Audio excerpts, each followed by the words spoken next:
Good evening, everyone, and welcome to tonight's clinical webcast, Intervention and Insights Utilizing the LUVO Darwin and OCULUS Keratograph 5M.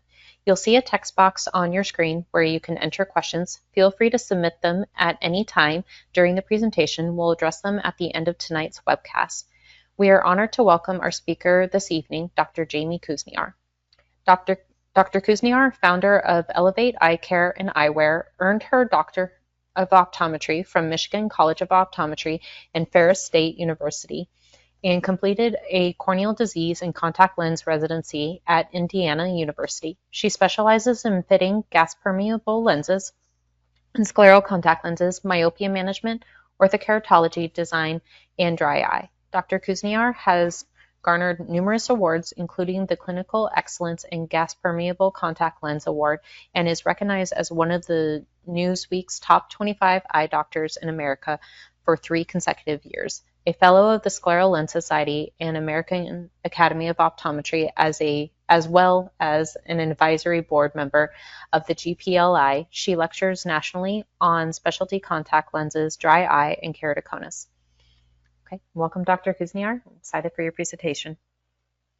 All right, thanks for having me, and thanks everyone for joining us. This was probably one of the first best days here in Michigan, where I'm from, so hopefully everyone else watching had a nice day with their patients, a nice evening to learn about dry eye. So I'm excited to talk to you about 2 of my favorite things in my office. So if any of you have ever watched any of my other webinars with Oculus, you know I love my Keratograph. I've been using my Keratograph for, I don't know, 3 offices, 8 years or so. And my new favorite gadget is my Darwin. So I've had the Darwin for about a year now, and I've been using that to treat a lot of my dry eye patients. So I'm excited to actually show you a lot of my before and afters that I've had, and I think I've just been really blown away by the success of the Darwin. So what I wanted to talk to you about is, one, just looking at growing your dry eye practice within whatever type of clinic that you work in. We'll talk a little bit about the Darwin, IPL, and RF. This is sort of a newer IPL RF to the arena, I guess you could say. And we'll talk about what makes it a little bit different from the others out there. We'll talk about using the Keratograph 5M for your dry eye analysis. And then we're going to go through some of my case studies that I've had with some of my patients where we use the Keratograph to do their workup and show their before and afters. And we'll go over their Darwin results.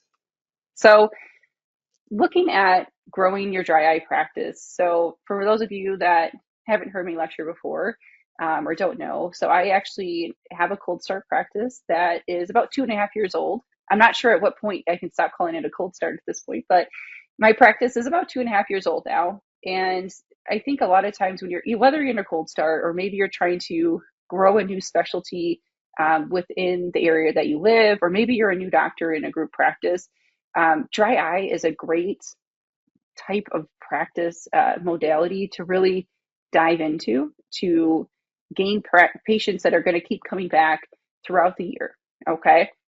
And you can kind of think about it. My first bullet point is, is dry eye the new presbyopia, right?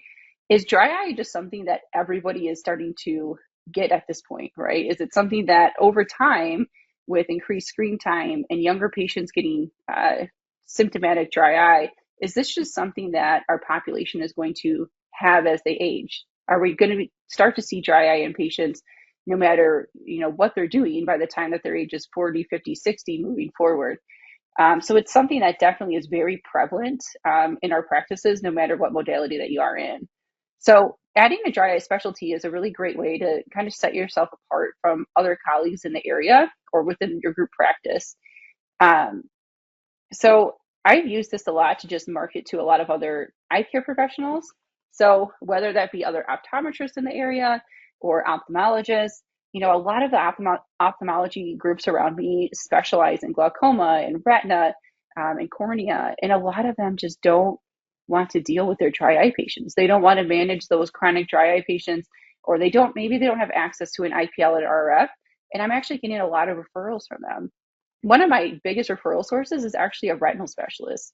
He came to my office when I was first opening, and he was like, "I'm so happy you treat dry eye because so many of my retina patients, are aging, And they come to him and they complain about their dry eye, and he didn't really know where to send them. So I've actually gotten a lot of referrals from even just a retinal specialist. So sometimes looking to our colleagues that we wouldn't necessarily think about for dry eye and just saying, hey, I'm here, I'm in the area, this is the technology I have, I'm more than happy to help your patients out. And it's been a really great relationship that way. And we all know that happy patients create a happy office, right? So those patients that you can turn from a miserable dry eye patient to a happy, normal eye feeling patient, they're going to go around and spread the word, right? Spread the word that you have something different. You have a way to image their dry eye. You have a way to treat their dry eye and also maybe help their skin complexion, help with their fine lines, wrinkles, right? I actually, I treated my own dentist with the IPL and RF from the Darwin, obviously. And when I went back for my 6-month cleaning appointment, the entire office knew about my office and knew about me as an optometrist because the dentist had been raving about how her eyes feel so good and how good her skin looked afterwards. So it was kind of funny that my hygienist was like, I need to hear more about this, anti-aging machine that you have that's helping the doctor's dry eye. So it's just one of those things where if you make one of your patients happy, that word of mouth referrals are just going to trickle on throughout the community. So really just kind of investing in the diagnostic equipment and ways to treat dry eye just to set yourself apart.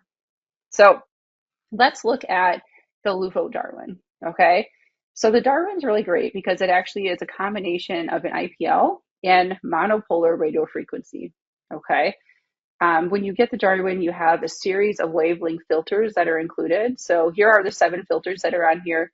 Most of the core of what I do and what I use in my practice is actually going to be between the 560 wavelength, which is going to be more of your rosacea, some of your dermal pigmented lesions, your 585, that's really like the workhorse for my IPL. The 585 wavelength is really great for just dry eye, rosacea, telangiectasia. And then the 640. So the 640 is a really great for a lot of these deeper pigmented lesions like aging spots. Okay. I'll often use that 640 because it does help a lot with skin complexion too. So while we are treating their dry eye, it's also helping a lot with some of those age spots. With the IPL, it has presets for most of your popular treatments that you have. So the amazing thing about the Darwin is there's so many fail safes to it. Okay. I know when I was first looking into getting an IPL, the first thing I worry about is, I want to be safe for my patients and I want to make it almost foolproof, right? As soon as you click one of these filters into the Darwin and you select the patient's skin type, it's going to automatically, put down the recommended treatment, what the fluency it's going to recommend, the pulse that it's going to recommend, everything's going to come in there automatically. Okay. If for some reason there's not a filter in there, it's not going to work. So it's one of those things where you can just snap that filter in there that automatically knows what's in there. You can just select the patient's skin type and you're ready to go. Okay. You can manually adjust it as well, just depending on your patient's comfort or what you're trying to treat.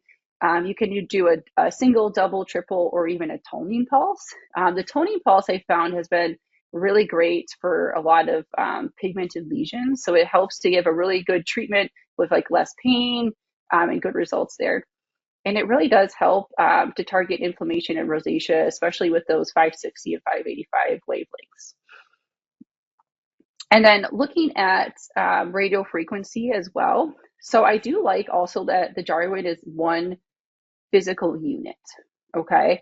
Like I said, I'm a cold start. I do have about 1,800 square feet in my office, which to me seems small, but for other cold starts, that's actually pretty big.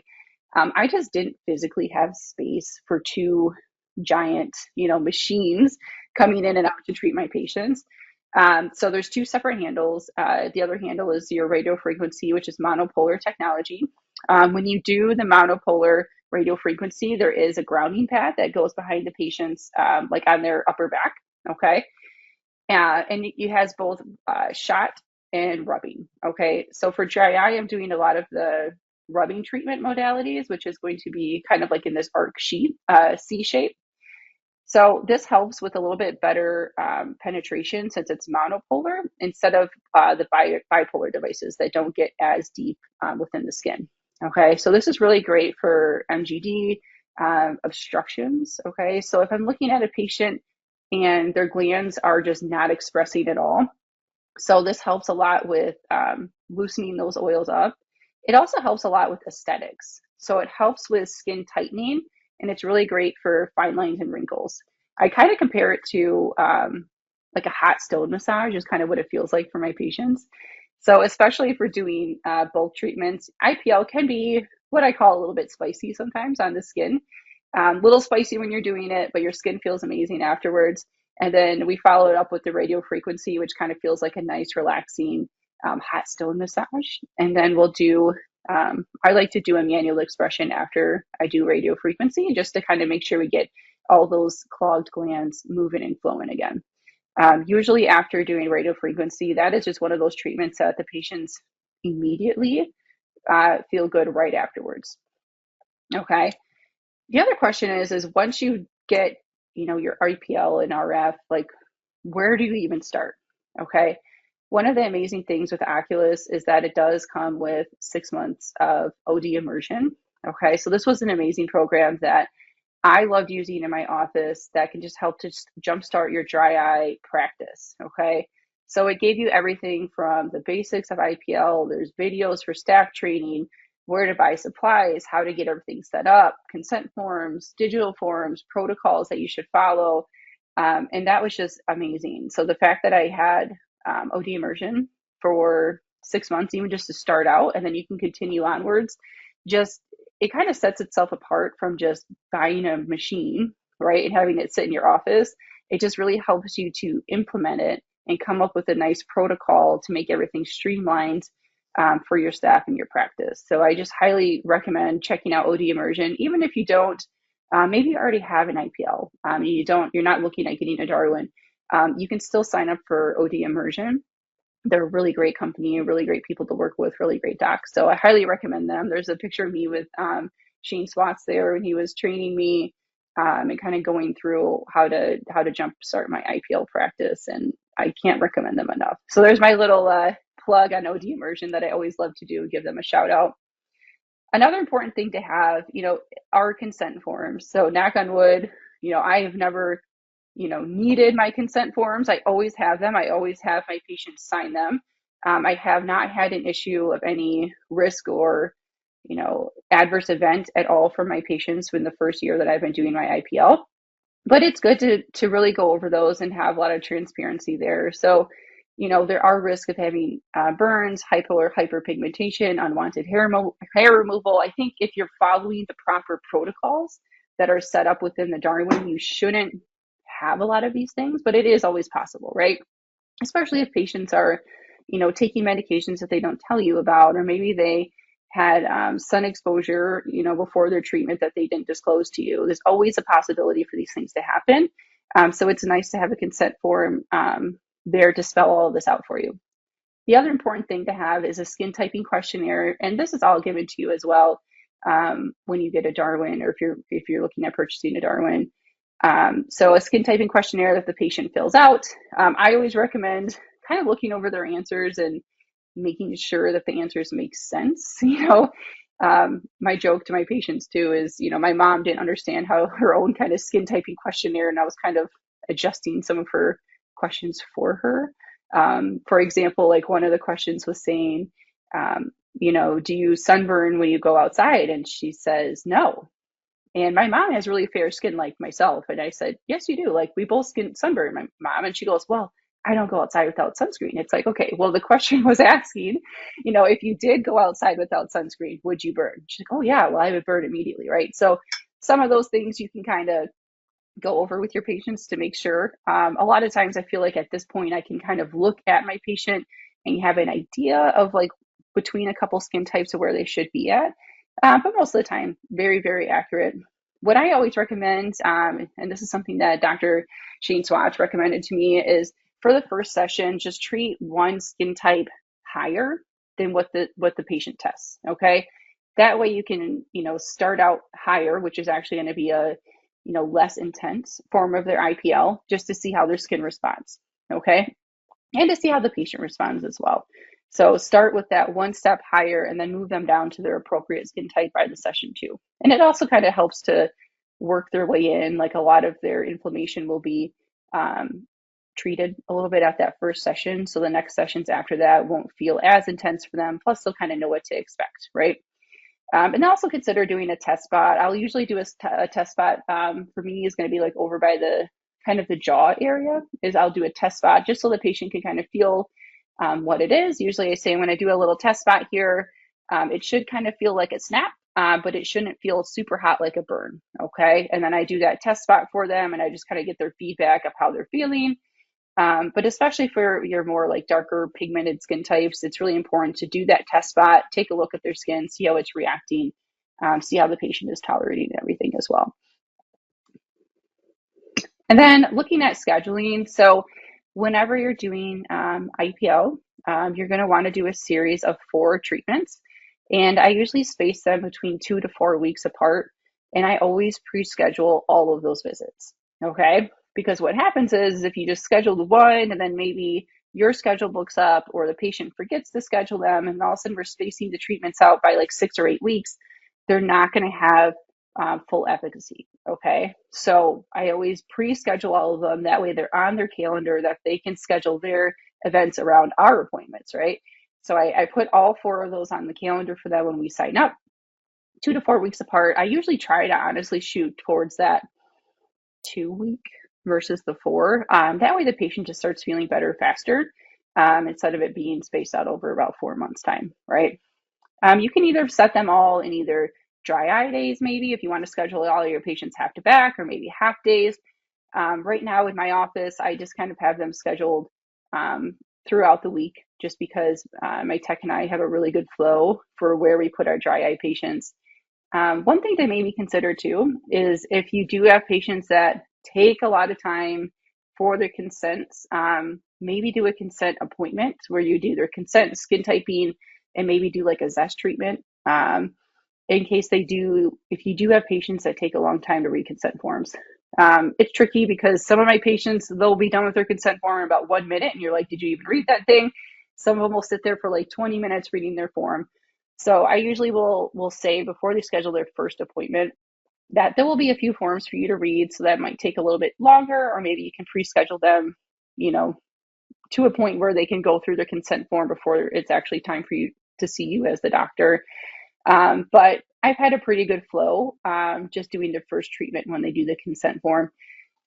Also, just because the way my practice is, I get a lot of referrals and patients are driving sometimes 30 minutes to an hour to see me. So they don't always necessarily want to make an extra appointment just to do the consents. So really, it probably depends on how your practice is, how far away your patients are traveling to see you.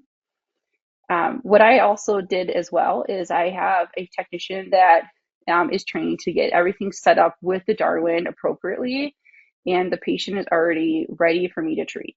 Okay, so she has already been trained to like go over their consent forms, flag anything that looks abnormal, and ask me first. If not, she will have the patient already ready, reclined, gel on their face, eye shields in, and just relaxed, waiting for me. The filter is already in, the Darwin's already set up. If they've already had a treatment, she already knows exactly what settings that we used from the chart from last time. It's all like ready. So I'm able to go right from an exam or a contact lens fitting, and I can just go into the room, introduce myself, say, hey, it's Dr. K. I know you can't see me right now because your eyes are closed or covered.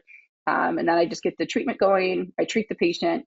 And then, I say, all right, Amanda's going to walk you out to the front. It's great seeing you, and I'll see you in a couple of weeks.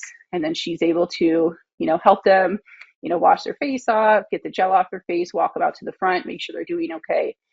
So really, if you have a staff member or members that can help you do that, that is going to save a lot of time and help a lot with your staff flow.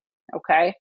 And one thing to start, what I started doing a lot when I first got started was scheduling my patients at that last appointment before lunch or at the end of the day. That way, if they did take more time, for prep, or they had a lot of questions or a long time doing their consents, it doesn't disrupt your schedule. Okay. Especially for the first appointment. Usually appointments like 2, 3, 4, those ones go super fast because the patient already knows what to expect. They've already done their consent forms. You're like in and out in 15 minutes. Okay. So maybe doing those first appointments, last one before lunch or at the end of the day. And then that way, if you finish early, then everyone's happy and you get to wrap up a little early before lunch or go home a little bit early. Okay. So moving on, looking at your maintenance recommendations. So I'm always going to be planting the seed early that, this is a great treatment for your dry eye. However, this is not a permanent fix and treatment for your dry eye. Okay. So I always tell them initially, and then as well, what I do is I'll do a follow up after their last treatment. And I'll say, we did these 4 sessions and we really had to work from basically ground zero to get your inflammation down. We are going to need maintenance treatments throughout the year so that way we can maintain where you are. Okay. I kind of compare it to when you go to the dentist for cleanings every 6 months. All right. And everyone's a little different. Some people might need cleanings more frequent than 6 months, but it's good to go and get that deep cleaning, get all that tartar off your teeth every 6 months. That way your teeth stay nice and healthy. So this is very similar to that. Depending on what you're recommending for your patient, they might need to be seen or have a touch-up treatment every 3 to 6 months just to maintain their great results that they had with you. So that way you don't have to start all the way over and do 4 sessions when they're, completely ramped back up after like 18, 24 months if they do absolutely none of their homework, is what I say. And you could do that a few different ways. You can do packages to help the patients pay monthly or quarterly. That can also help to kind of like offset a large cost. And then it also helps to increase compliance if they're on like a kind of an auto payment program. So I know there's a few different programs out there that can help to set that up for your office, or maybe you can have a team member set it up to kind of like auto charge, card on file, and then they get their scheduled treatment, whatever you have set up in your office. Okay. So after that, let's kind of talk about the initial capture, right? And this is going to be kind of where I use my OCULUS Keratograph. All right. So looking at getting that initial capture for your patients, a lot of times dry eye can be pretty tricky because you can have patients with a ton of symptoms and absolutely no signs of dry eye. And you can have the opposite, patients with a ton of signs and absolutely no symptoms of dry eye. Okay. That's why it's nice to have imaging like myography or tear breakup or anterior segment pictures to show your patient, what exactly you're looking at and why you're concerned. Okay. I just had a patient today, actually this morning, that I could tell before, I didn't even do imaging of her glands, but I could tell just in the slit lamp that she had gland dropout just looking at her eyes, seeing some notches in her lower lid. She's only in her 30s. Okay. And so I told her I wanted to have her back for a full workup because I was concerned about what I was seeing with her glands. And she said, I don't really have dry eye, but what can happen long term, and I said, we could develop worse dry eye. Maybe you have dry eye and you don't even know it, right? You could be having severe gland loss or atrophy. So I wanted to bring her back in a couple weeks just to look at an image her glands, do a full workup on her. And so that way we're not waiting until your patient is like crazy symptomatic. And then at that point, their glands are completely toast. Okay. So a lot of times, even just using your slit lamp in a routine exam, you can see those things, express your concern for the patient, have them back, and just have a nice, good baseline workup for them. Okay. I know some practices will even do baseline lower lid gland scans and then have them return if there's anything abnormal. You can do an OSDI or speed questionnaire as part of your intake paperwork, but also just taking a nice proper patient history. My technician is really, really great about probing patients for, are you using drops every day? Oh yeah, well I use drops like 3 to 4 times a day. That's not normal, right? If we don't have dry eye, we shouldn't be using drops 3 to 4 times a day. So she's really great at asking those questions of, do your eyes ever feel itchy, dry, uncomfortable? Do you wake up with discharge in the morning? And really probing those patients and writing that in there as like a secondary complaint for their eye exams. Okay. And then, of course, just using fluorescein and lissamine green, especially if you are suspecting anything with dry eye for your patient as well. So like I kind of alluded to there, I always will have my patient back for a medical dry eye assessment. Okay. Even my patient today, when I did see that she had that notching of her lower lids, I'm having her back for that medical dry eye assessment. I could have just done all of that workup today, but I wasn't going to do that during her just routine vision care plan exam where she came to me just because she wanted a new frame. I think a lot of times that's like too much information for your patient all at once. That was not the main reason why they came in. And also, when you have them back, it kind of it frames it as to, okay, this is a medical issue, a medical problem. And if they come back to the appointment, they're already more invested into the health of their eyes versus someone that's just like, I just came in here to get glasses. I don't really want to, dive into this, right? Plus, when you're bringing them back, you can always bill for an office visit. So I will typically bill, depending on what you do, how many elements, if you are implementing a treatment. A lot of times you can bill for a level 3 or level 4 exam. And it's a nice, good baseline too. So, and I'll show you later too, I have some patients I've been seeing for a while that sometimes it's nice to have a baseline when maybe they are asymptomatic, quote unquote, right? And you can recommend treatments for them. And then maybe a year goes by and they say, I've been doing these things and I'm still having symptoms. You can do another assessment and really compare them side by side to see, are you having improvement? Are things getting worse? It just really takes out a lot of the guesswork of how do you feel this year versus last year. Okay. And you can really dive in to see, like, is this patient having aqueous deficient dry eye? Is it their meibomian glands? What is going on?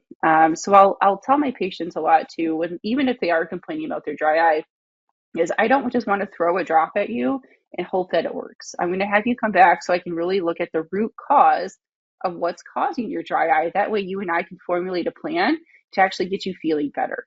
And every single one of my patients is like, that sounds great. A lot of times my other doctors would just say, try this prescription drop and I'll see you next year. Maybe they used it for like a week or two or a month and they just felt like it didn't work. And then they just kind of fell off and, nothing ever happened. So they like having a formulated plan that's individualized for them. Okay. So it's nice being able to do the full assessment on them and figure out what's causing their dry eye and make a personalized plan for that patient.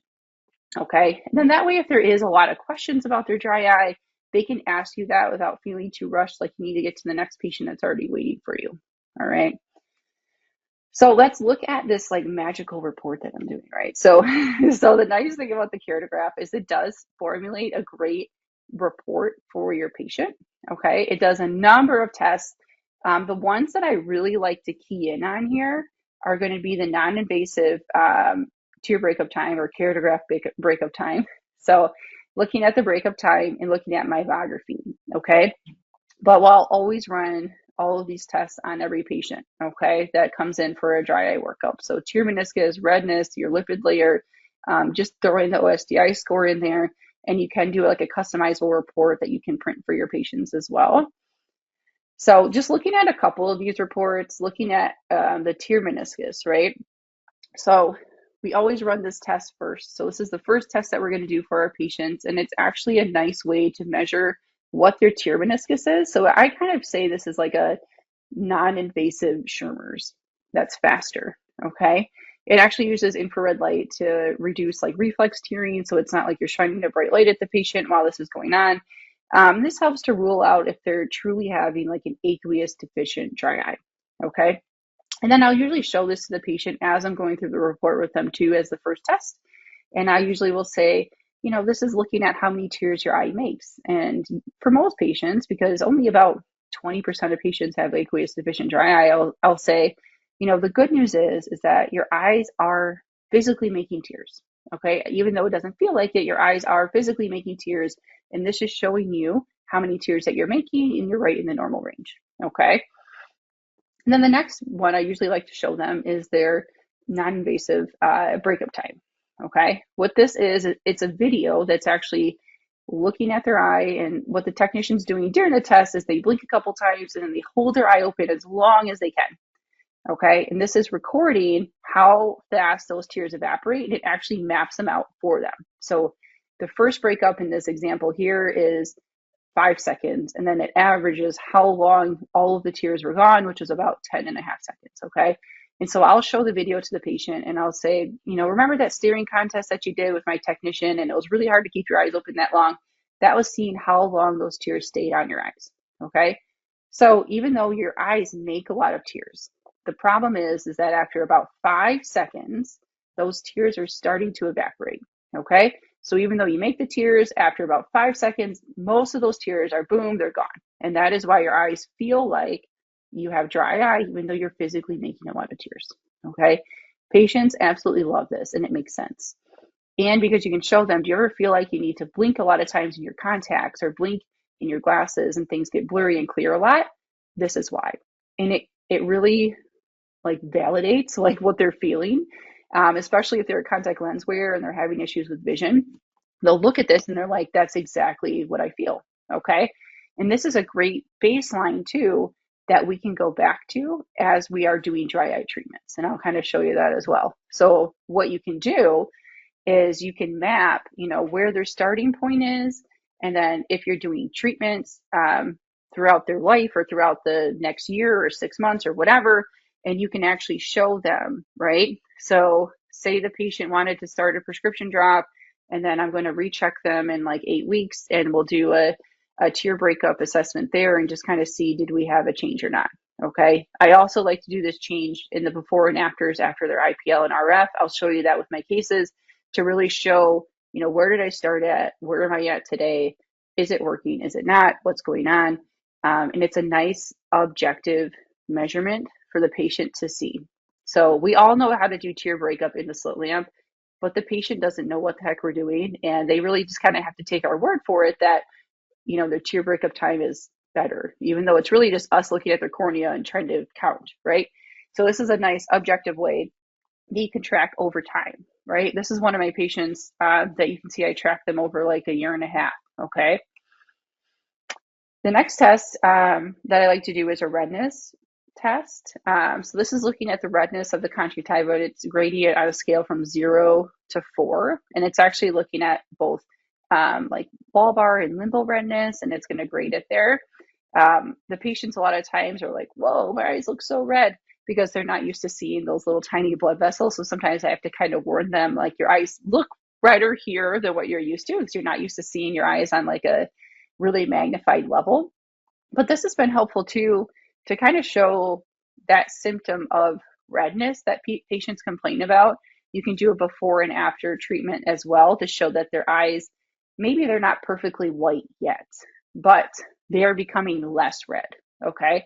So you can kind of show them, again, an objective measurement of, your eyes are improving with our treatments that we're doing. And then finally, obviously, my biography. I think all of us listening to the call right now, like, you've all heard of my biography. You've all heard of why it's so important, especially for dry eye treatment. I think a lot of times my biography, I kind of compare this to like the OCT of glaucoma, right? It's really looking at the structure of the glands, okay? It's visualizing if there's actually atrophy that's happening with your patient that needs to be addressed. And then it also has this nice grading scale. So this is actually the grading scale that comes on the Keratograph. So what I do is I'll have my patients, my biography, and then I put this grading scale right underneath it, and I kind of slide their lid over to what I think looks like their grading scale, okay? Now I'll even say to them, the picture on the left is like perfect glands. That's how they should look, okay? And then the one on the right is obviously we're seeing a lot of atrophy. You just have these little tiny baby glands left that are very short. And my goal is to make it so we don't get to the right side of the chart, okay? Especially if there's somewhere in the middle between like grade 1 and grade 2. I kind of show them that it can get to this point, right? I think that's a question a lot that patients have is, well, how bad can it get? Or what would happen if it gets that bad? And we all know, and I'm sure we've seen patients that are at a grade 3 or even worse sometimes when they have no glands, right? So, is my biography kind of the new standard of care of dry eye? I truly think it is. And it actually frustrates a lot of patients that no one has ever done this my biography on them when they've had dry eye for sometimes decades, okay? They'll say to me, why has no one ever looked at this, right? Because we all know that atrophy of glands does not happen overnight or even within a year, okay? So when I see people patients with their glands mostly atrophied. This has been going on for a long time. And the patient is frustrated that no one's ever even discussed it, talked about it, imaged their meibomian glands. They've never even heard that they have meibomian glands. So really a picture is kind of worth 1,000 words to really show the patient, like, this is your eye and this is what's going on. They can actually visualize the severity of their dry eye, right? So it's a new way to capture those patients before it gets to be too late and those glands are completely gone. And then, of course, like I talked about as well, you can have a nice customizable report as to show the patient too, that you can print out at their baseline and at their follow-ups. You can put your logo on it. You can like pre-record it to kind of click in like what the tests were, what the results were. For example, if someone has, grade 2 or higher, gland dropout, you can get it to say like they need to do warm compresses, you recommend IPL, RF, like all of that. You can just click it and then it just automatically will write it into the report for the patient. That way you can print it out and give it to them so they have a nice little take-home treat as well, I guess you could say. All right, so here's the fun part, is looking at the Darwin in action here, okay? All right, so here was one of my patients that I treated recently that came to me. She was actually a referral from the retinal specialist that I love to work with. So it was a 65-year-old Caucasian female. She came in with mostly, honestly, just watery eyes, okay? So she did not complain about dry eye at all. She just said, my watery eyes are driving me crazy and my eyes are always red all the time. She said that in the past she had been to other specialists that they just gave her punctal plugs, and then she's been using Lumify herself over the counter, which was really just making her eyes worse. So she was just kind of at a loss of, I don't know what to do about my watery eyes. It's driving me crazy. Okay. So looking at her eyes, let's look at her assessment. Okay. So interestingly enough, like we know, when I looked at her tear meniscus, it was really high, right? So she had a really high tear meniscus. So it was at like 0.52. And I could show her that. Say, look how high your tear meniscus is. Yeah, that's right. Your eyes are watery, just like sitting in front of you, right? But even though she had a high meniscus, she had a fast tear breakup. And that doesn't surprise us at all, right? When patients say they have watery eyes, we already know it's evaporative dry eye, right? They have reflex tearing because their tears are evaporating so quick. So there was her tear breakup, averaging at like 5.5 seconds for the first breakup, average about 8. Okay, so not awful, but obviously enough that it is definitely something that we need to address. Okay. Her lids were also difficult to express her glands, and she had telangiectasia as well, just when I looked at her on the slit lamp. So what I had recommended for her was to jump in and do 4 sessions of IPL with 2 sessions of RF. So what I like to do is a 4 and 2. So 4 sessions of IPL, RF at sessions 2 and 4. Okay, so that way we're kind of getting a jump start on the inflammation. The RF is going to come in at session 2, like right back to back. IPL first, RF second, same session. So 2 and 4. All right. I started her on warm compresses and lid hygiene. We started on omegas.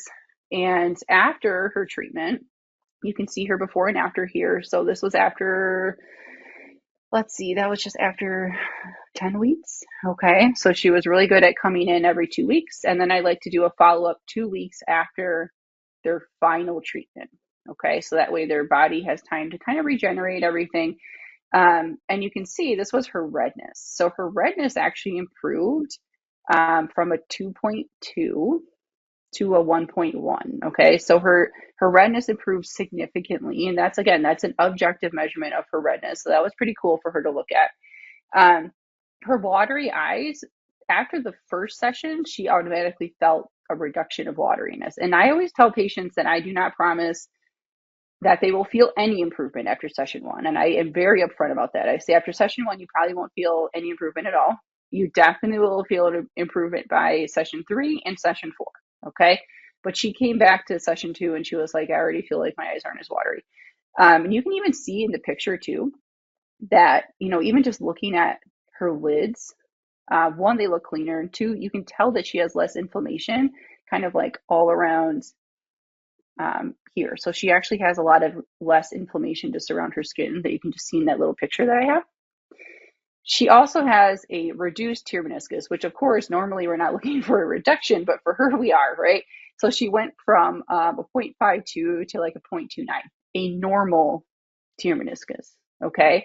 So she wasn't having the too excessive tear production, right? She had a normal tear meniscus.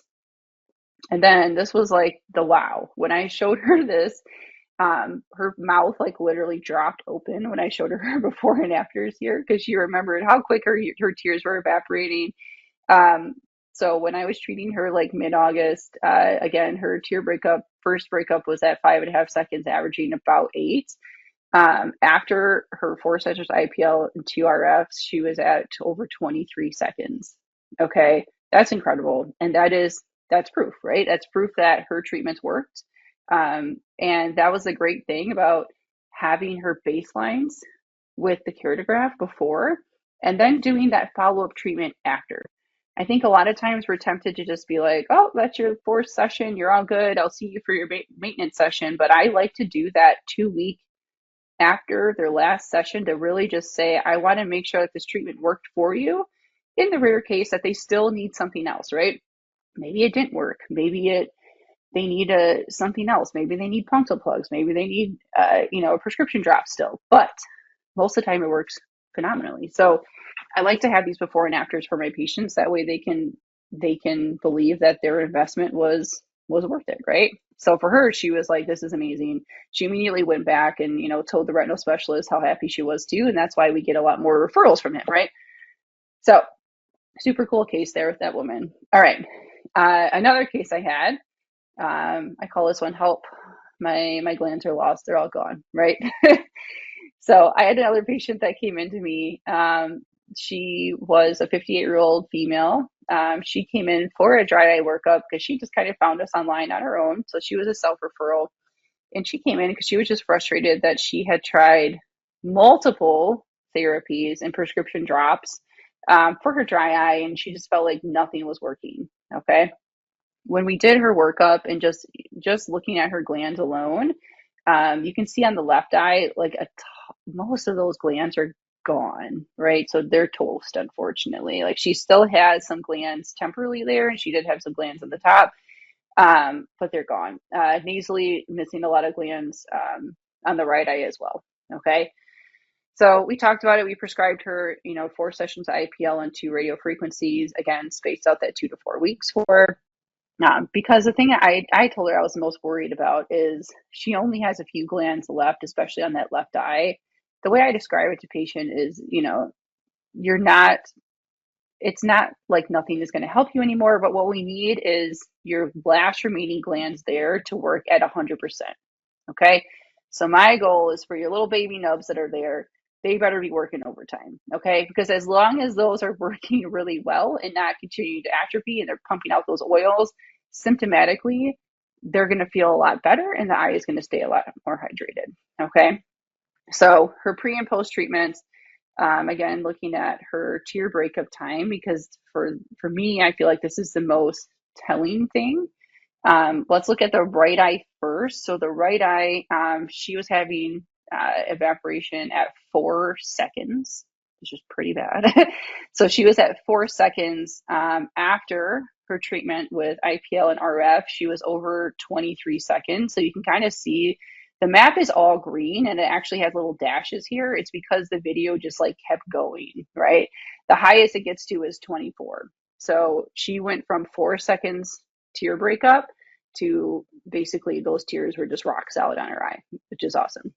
The left eye, okay, the left eye went from 3 seconds to 11, okay?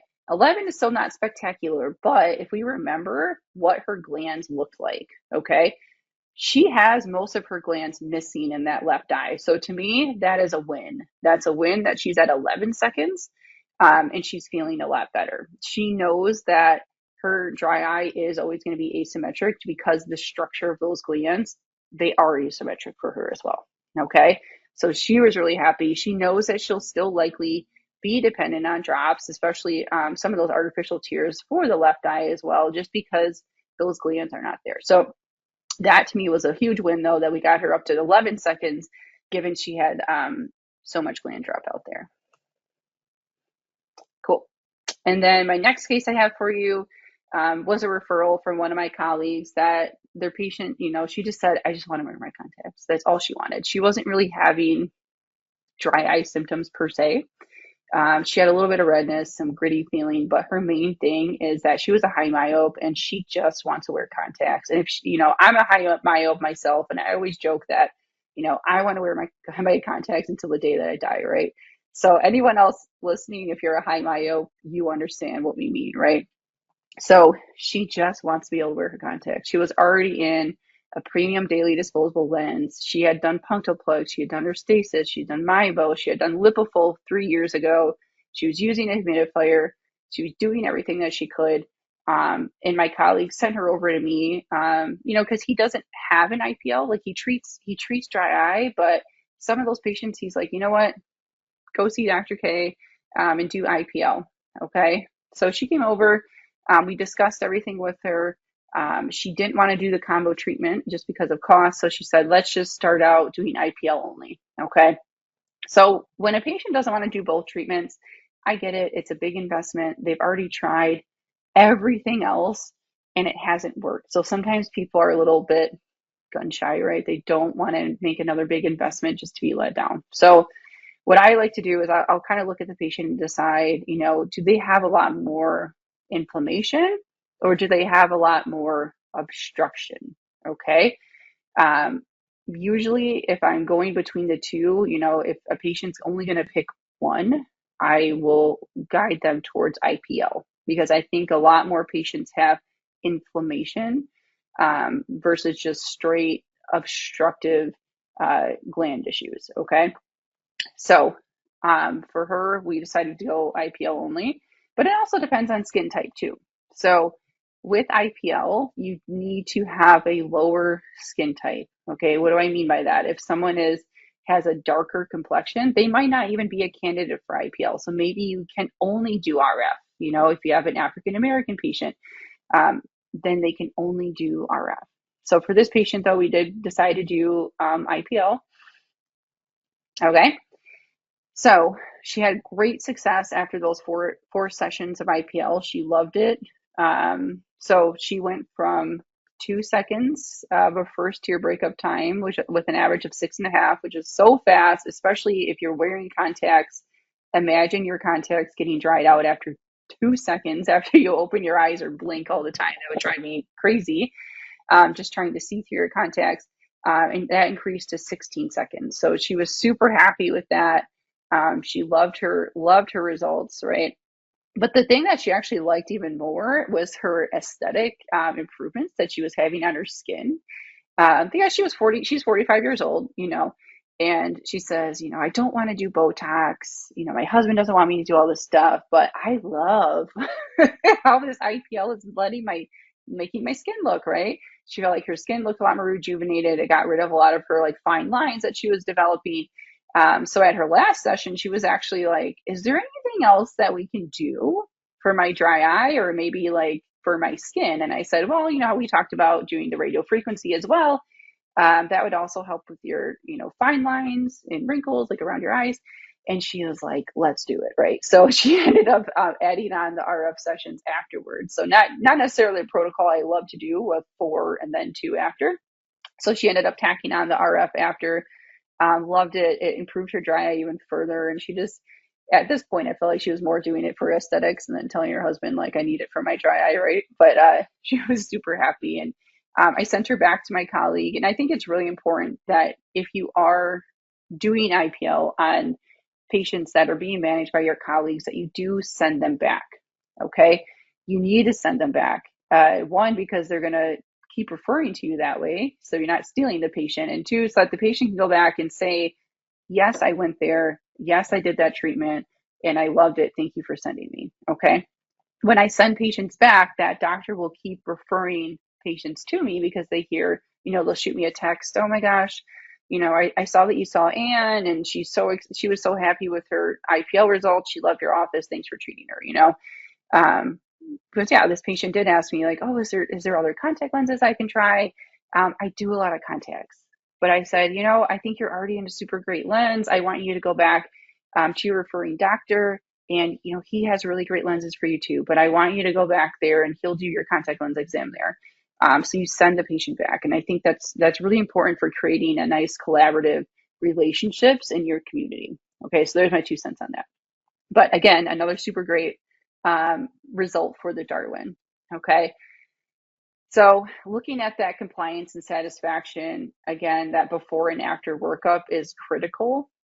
So I really, really lean heavily on my Keratograph for this, and using those comparison maps is the best way to show before and afters. Okay. Or like this is an example of one of my patients where, I saw her in 2023. We talked about how she had dry eye, and we showed her that she had dry eye. You can see how a reduced breakup is in that first map there. And then she decided, I just want to do some over the counter things. I don't want to, jump to anything that's like a pricey investment. And then she came back to me and she just said, Mom, my eyes are really dry still. I said, well, let's do another workup and see where you're at. I know you've been doing your warm compresses and doing your drops and, all these things that you're doing at home. And I showed her, look, oh, well, unfortunately, like you're literally the same. Like she's exactly the same as what she was 18 months ago because she wasn't doing, the treatments that we recommended, right? So her tear breakup it was almost exactly, it's like 6.47 seconds, 6.43 seconds. We're just kind of stuck. We're at a plateau, right? So this is a patient that, I talked to, and then we just said, this is what I recommend, and this is why I'm recommending IPL and RF, just because you're doing all these other things, but it's not helping. So it's a good way to kind of like check in before they check out, is like how I like to say. Okay. So I like to do that again 6 weeks after their initial dry eye, if they decide to decline any treatment options, or maybe they just want to start over the counter things first, which is totally fair. We'll do a 6-week follow up and see if they have improvement or if it's just minimal. Again, 2 weeks after their IPL or RF, because I do like to show them before and afters from their treatment to let them know that everything worked well, and then talk about, reiterate doing maintenance therapy. So that way, we can say, this is how you are at the end. And then for some reason they don't do their maintenance therapy and they come back at a year, we can say, look, we kind of slipped back a little bit, right? So that's just really nice. I mean, I even had a patient the other day too, who she was like, I just don't really know if I feel like I had any improvement at all. Like I kind of felt the same. And then I showed her treatment maps before and after, and she was like, wow, I actually had a really good thing. And then she went out to the optician, and the optician was like, oh, how did your workup go? And she goes, my tear breakup went from 3 seconds to 15. She goes, I'm not really sure what that means, but I'm doing great. So she went from sitting there saying, like, I don't know if my IPL did anything, to going out into the front of my optical saying, like, I had, my tears are 5 times as good as they were before. So sometimes they just need to see the proof and the results that kind of, validates, like, okay, I am feeling better. Sometimes it's hard to remember how you felt like 3 months ago when you're having just a nice gradual improvement of your dry eye symptoms. Okay. So again, in conclusion, we know that dry eye is just growing at a tremendous rate. So I'm seeing this younger and younger. I'm seeing this a lot more in my 20 and 30-year-olds, and obviously into the aging population. I think myography is super important. If you are jumping into the IPL RF, arena, you need to be having myography. But honestly, what I think is even more important is my tear breakup maps. I know it's like crazy, but it's like my number one converter is actually tear breakup maps, right? Make sure that you're setting your practice up for success before you just jump in and start treating your first patient. Get your whole staff on board. I also like to show my staff the before and afters when we have a patient too, because that helps them to really feel confident when they're recommending it or talking to patients about it on the phone, that, we see a lot of patients have success. We know this treatment works and there's proof. They love seeing it. They love seeing the before and after pictures, maps, talking to the patients. That way it just kind of builds the whole office culture together, just to kind of like empower your team. And then just make sure you prescribe confidently. I think the more and more I started doing my IPLs and RFs and seeing the treatment outcomes and how happy patients were, and more confident I was at just prescribing and recommending, because I know it works, right? It's not something that I'm guessing and hoping. It's just, I know it works because I've seen it, right? And that's why I think using your Keratograph and your Darwin together are really your perfect combination. I can't imagine practicing, without one or the other. They're kind of like a unit, like a one set unit for me, right? I can't imagine, using my Darwin without having the Keratograph. And it's funny because I actually recently got a Pentacam. I know I'm super excited about it.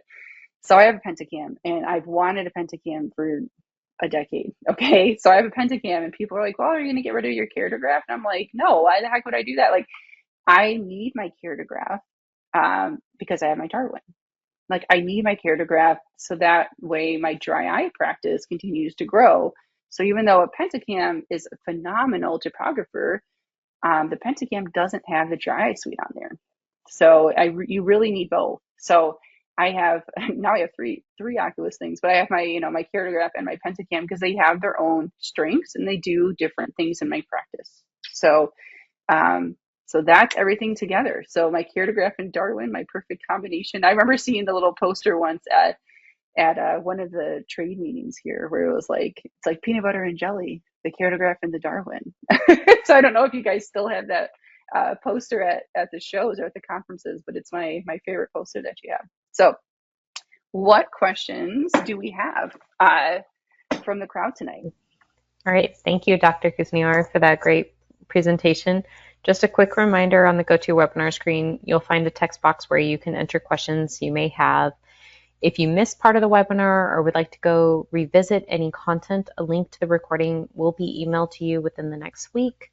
All right, and I'm going to go ahead and start off with a couple questions here. So, how do you handle the rare patient who does not get symptomatic relief from IPL and RF? So, like I mentioned a little bit in the webinar, so sometimes, I think a lot of times patients don't remember how they were feeling, right? So they don't remember how they used to be to know how much they've really changed. So here. So they don't remember how their eyes used to be before treatment. So what I like to do is just really show them the before and afters. That way they can truly see that they've made an improvement.